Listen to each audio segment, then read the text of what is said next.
குஜராத்துக்கு உத்தரப்பிரதேசத்துக்கு தந்திருக்காங்க, தமிழ்நாடுக்கு தரல அப்படின்னும் போது இது நீங்க சென்டர் ஸ்டேட் ரிலேஷன்ஷிப்ல இது கூட்டாட்சியா இல்ல சமகர செக்ஷன் அபியானுக்கு அவங்க என்இபியை கண்டிஷன் போடலாமா, அதெல்லாம் கூட விட்டுருங்க.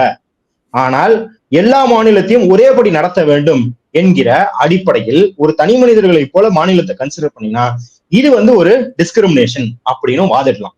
அந்த வாதத்தை ஏற்று தமிழ்நாடும் உத்தரப்பிரதேஷ், குஜராத், மகாராஷ்டிரா, கர்நாடகா, கேரளா எல்லா மாநிலத்தையும் ஒரே லாஜிக், யூனிஃபார்ம் லாஜிக்ல தான் நீங்க அது என்இபியை வைக்கிறீங்களா, எவ்வளவு காசு கொடுக்குறீங்கன்னு ரெண்டாவது பட்சம், ஆனா யூனிஃபார்ம் லாஜிக் அப்ளை பண்ணணும் அப்படிங்கிற ஒரு நடைமுறைக்கு போனா இந்த கேஸ் ஜெயிக்கிறதுக்கான வாய்ப்புகள் உண்டு.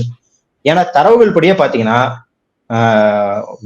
பல மாநிலங்கள், பாஜக ஆளும் மாநிலங்களை என்இபி இம்ப்ளிமெண்ட் பண்ணல, இருந்தாலும் அவங்களுக்கு ஆயிரக்கணக்கான கோடி காசு போகுது அப்படின்னும் போது கண்டிப்பாக தமிழ்நாட்டுக்கு அது தர வேண்டும். கண்டிப்பாக இது தந்தா இது ஒரு பெரிய வெற்றியாக இருக்கும். தமிழ்நாட்டுக்கு காசு வருதுங்கிறது வெற்றி கிடையாது. இப்ப இதை வைத்து நாம் என்ன சாதிக்க முடியும், இதை வைத்து நீட் விவகாரம் எப்படி போகும், இதை வைத்து பொதுவாகவே ஒன்றிய அரசுக்கும் மாநில அரசுக்குமான உறவு எப்படி இருக்கும். உதாரணத்துக்கு கொரோனா காலத்துல லாக்டவுன் அப்படிங்கும் போது ஹெல்த், பப்ளிக் ஹெல்த்ங்கிறது ஸ்டேட் சப்ஜெக்டா இருந்தாலும் மோடி அவர்கள் ஸ்டேட்ல இருக்கிற எந்த சீஃப் மினிஸ்டரையும் பரிந்துரைக்காம கன்சல்ட் செய்யாம நேராக அவரே கம்ப்ளீட் லாக்டவுன் அறிவிச்சார். ஒரு வீடியோ கால்ல எல்லா முதலமைச்சருக்கும் அறிவிப்பு கொடுத்துட்டார். அது கூட்டாட்சி தத்துவத்தின் மீது நடத்தப்பட்ட ஒரு தாக்குதல்.